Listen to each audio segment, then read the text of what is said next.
En 2023, j'avais réalisé sur Terra Bellum une vidéo traitant du déclenchement de la nouvelle guerre civile au Soudan entre les forces armées soudanaises et les forces de soutien rapide. 12 millions de déplacés et 150 000 morts plus tard, cette guerre est toujours en cours. Pourtant, la reprise de Khartoum par les forces armées soudanaises en mars 2025 semble marquer un tournant majeur dans cette troisième guerre civile qui ravage le pays.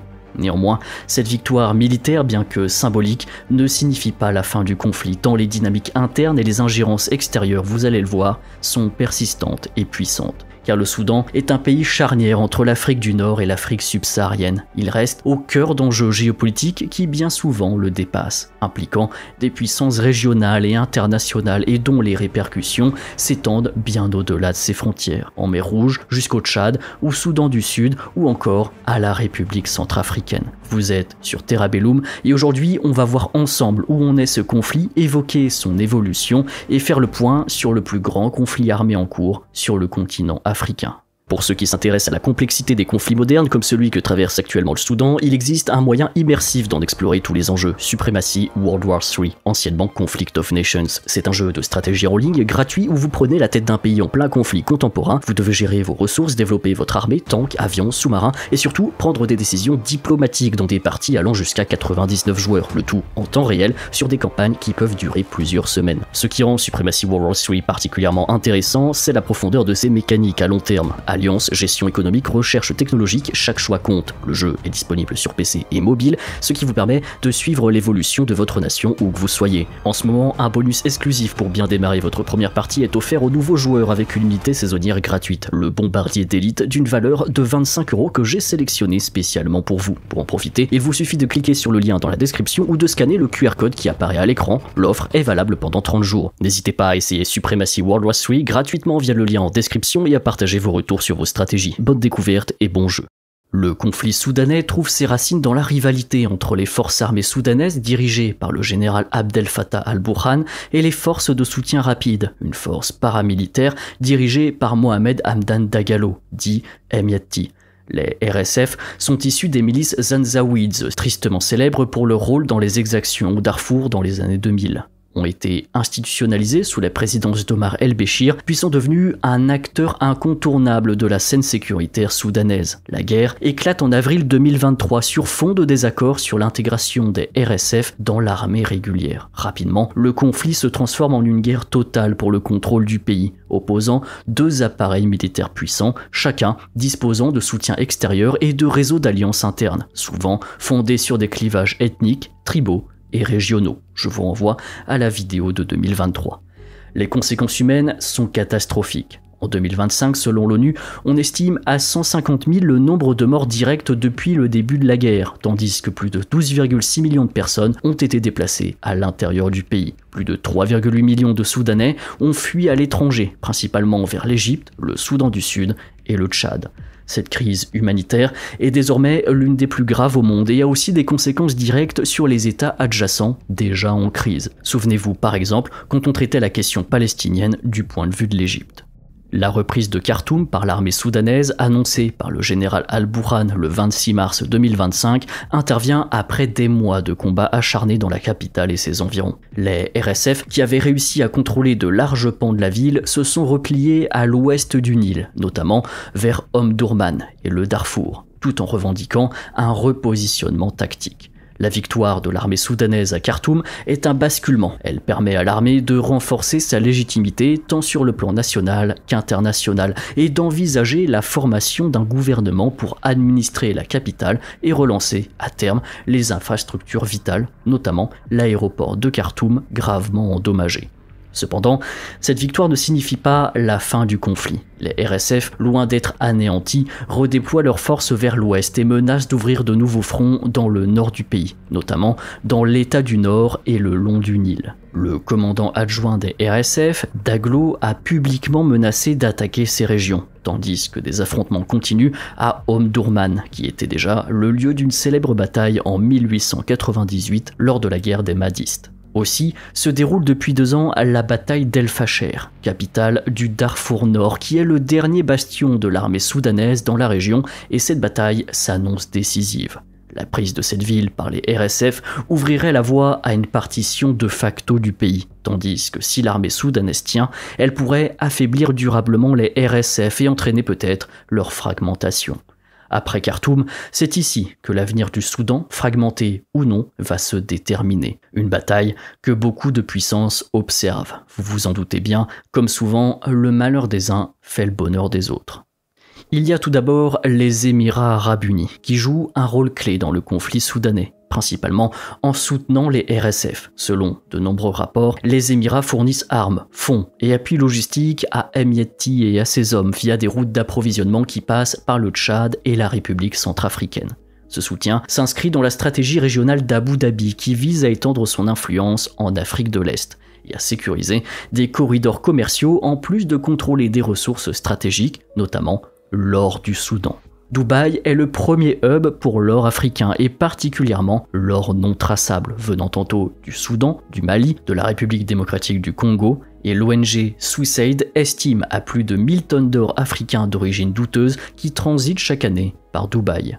Ce soutien est de plus en plus contesté. Le gouvernement soudanais, soutenu par les forces armées soudanaises, a porté plainte contre les Émirats devant la Cour internationale de justice pour, je cite, « complicité de génocide », pointant la responsabilité d'Abu Dhabi dans les exactions commises par les RSF au Darfour. Cela n'a pour le moment pas grande influence car les Émirats sont aussi conscients que le parti sur lequel ils misent est en difficulté et cherchent donc à diversifier leurs routes d'approvisionnement pour leur venir en aide. C'est ce qui explique l'accord de partenariat économique global avec la République centrafricaine en mars 2025, qui permet l'utilisation des aéroports de Bangui et de Birao pour le soutien militaire au RSF et possiblement faire passer quelques pépites d'or bien entendu.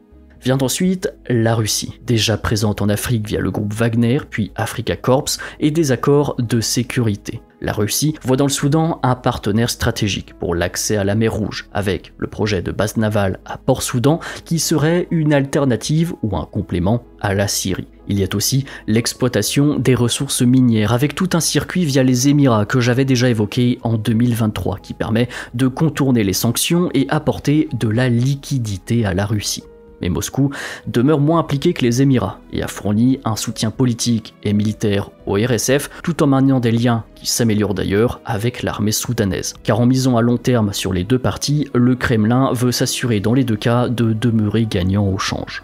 Vient ensuite l'Iran, qui a récemment renforcé ses liens avec l'armée soudanaise, leur fournissant des drones et du matériel militaire dans le cadre d'une stratégie d'expansion de son influence en Afrique de l'Est et de rivalité avec les pays du Golfe. Vous le savez, l'Iran a perdu ces derniers mois énormément d'influence au Moyen-Orient et voit donc le Soudan comme un moyen de contourner ses rivaux du Golfe, se rapprocher des Houthis et de garder Israël dans sa ligne de mire. Enfin, la Turquie est aussi présente et tente de jouer son rôle de médiateur traditionnel. Elle a proposé d'accueillir des pourparlers entre les deux partis soudanais. Le Soudan est un élément central pour la Turquie. Déjà présente en Somalie, son objectif est actuellement de renforcer sa présence dans la Corne d'Afrique, afin d'affirmer son influence sur les rivaux du Golfe et l'Égypte, mais aussi se positionner en alternative face à la Chine ou la Russie, tout en maîtrisant les flux maritimes en direction de l'Asie. Par exemple, en 2017, Ankara avait obtenu la gestion de l'île de Suakin, un ancien port ottoman sur la mer Rouge, dans le cadre d'un accord avec l'ancien président Omar el-Béchir, un projet gelé par la guerre civile qu'Erdogan pourrait remettre au goût du jour. Avant la guerre, Ankara avait aussi signé de nombreux accords dans l'agriculture, les mines et la construction, et plusieurs entreprises turques opéraient déjà dans le pays. Se positionner comme médiateur au Soudan et ne s'aligner aucun parti, c'est pour la Turquie l'opportunité de sauver ses précédents accords et de poursuivre sa stratégie dans son ancien espace ottoman. Et pour finir, les États-Unis, l'Union européenne et la Chine restent eux relativement en retrait. Ils privilégient davantage l'aide humanitaire et les pressions pour un cessez-le-feu. Washington, qui avait soutenu la transition démocratique post-Béchir, qui n'a pas été une réussite, a perdu de son influence, tandis que Pékin, principal partenaire commercial du Soudan, privilégie sa stratégie habituelle, stabilité et protection de ses investissements, notamment dans le secteur pétrolier. Mais le conflit au Soudan n'attire pas seulement les puissances étrangères, il ruisselle lui aussi sur l'étranger. Le Tchad, voisin occidental du Soudan, est directement menacé par la poursuite du conflit. Plus de 770 000 réfugiés soudanais ont déjà franchi la frontière, aggravant une situation humanitaire déjà précaire dans l'est du Tchad. Mais paradoxalement, le Tchad joue également un rôle logistique crucial dans l'acheminement du soutien des Émirats au RSF via les aéroports de N'Djamena et d'Amdjaras. Dans le même temps, la communauté Zaghawa, présente de part et d'autre de la frontière, occupe une place centrale dans les dynamiques du conflit. Jusqu'à 3000 combattants Zaghawa tchadiens ont rejoint les forces armées soudanaises par crainte d'une répétition des massacres commis par les Anzaouides contre leur communauté dans les années 2000. Cette implication directe de ressortissants tchadiens dans le conflit soudanais accroît d'autant plus le risque de débordement. D'autant que certains opposants au président Déby, comme Ousmane Dilo Djerou, combattent aux côtés des forces armées soudanaises et n'excluent pas, à terme, une déstabilisation du pouvoir tchadien.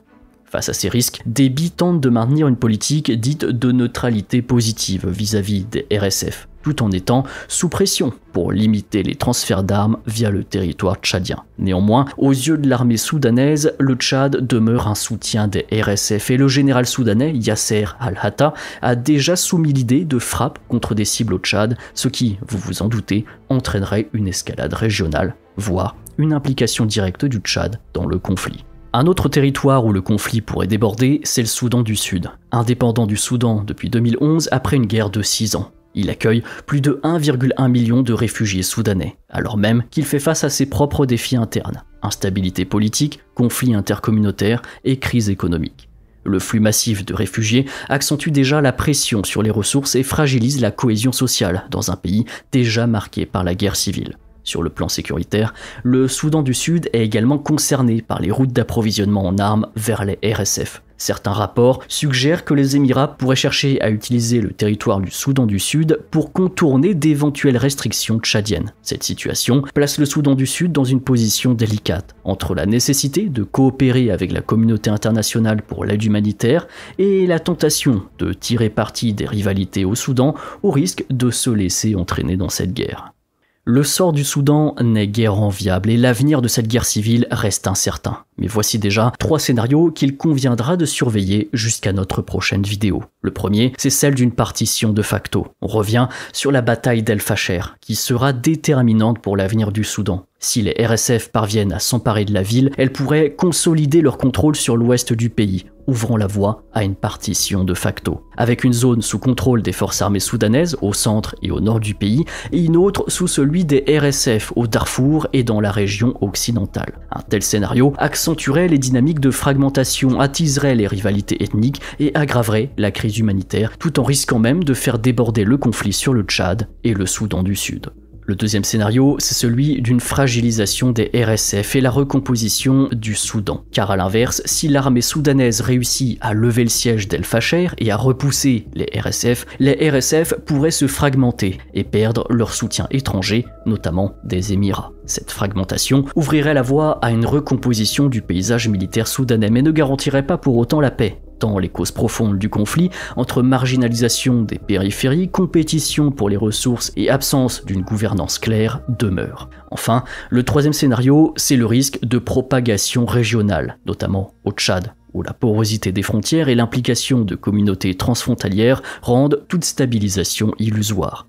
La République centrafricaine et le Soudan du Sud sont également concernés, soit parce qu'ils sont des routes logistiques et donc des cibles légitimes si la guerre venait à s'étendre, soit comme zone de refuge pour les populations déplacées qui accentuent les crises déjà en place. La rivalité entre puissances étrangères, notamment entre les Émirats, la Russie, l'Iran et la Turquie, complique également toute perspective de règlement politique, chaque acteur cherchant à préserver ses intérêts stratégiques, parfois au détriment de la stabilité du pays. Vous le voyez, la reprise de Khartoum par les forces armées soudanaises constitue un jalon important dans la guerre civile, mais ne règle rien les causes profondes du conflit. Loin de s'achever, la guerre risque au contraire de se déplacer vers l'ouest, avec El Fasher comme nouvel épicentre, et de s'étendre aux pays voisins, notamment le Tchad et le Soudan du Sud. Les intérêts étrangers, loin d'être secondaires, structurent en profondeur les dynamiques de ce conflit, rendant toute solution politique d'autant plus complexe. Seule une approche globale, associant règlement politique, réponse humanitaire massive et coopération régionale pourrait offrir une perspective de sortie de crise. Mais il ne faut pas non plus se faire d'illusions, le Soudan risque de s'enfoncer durablement dans la guerre et avec lui, l'ensemble de la région. Vous l'aurez compris, le conflit au Soudan déclenché en 2023 est encore loin d'être terminé. J'espère que cette vidéo de synthèse vous aura apporté des clés pour mieux comprendre les grandes lignes de cette guerre civile, et je vous invite également à revoir ma vidéo de 2023 publiée au tout début du conflit pour voir comment la situation a évolué depuis. Un grand merci à Supremacy World War III qui, en plus d'être à la mode, a sponsorisé cette vidéo. Vous pouvez essayer le jeu gratuitement via le lien en description, il est aussi disponible en commentaire épinglé. Et surtout, merci à vous. Si la vidéo vous a plu, pensez à mettre un j'aime, commenter et partager. Oui, je sais, c'est un peu rabâché, mais c'est vraiment ce qui fait la différence, surtout avec les algorithmes magiques de YouTube. Je suis aussi curieux d'avoir vos retours, ce conflit est peu couvert dans la sphère francophone et souvent relégué au second plan. C'était Quentin pour Terra Bellum, merci pour votre fidélité et à très bientôt.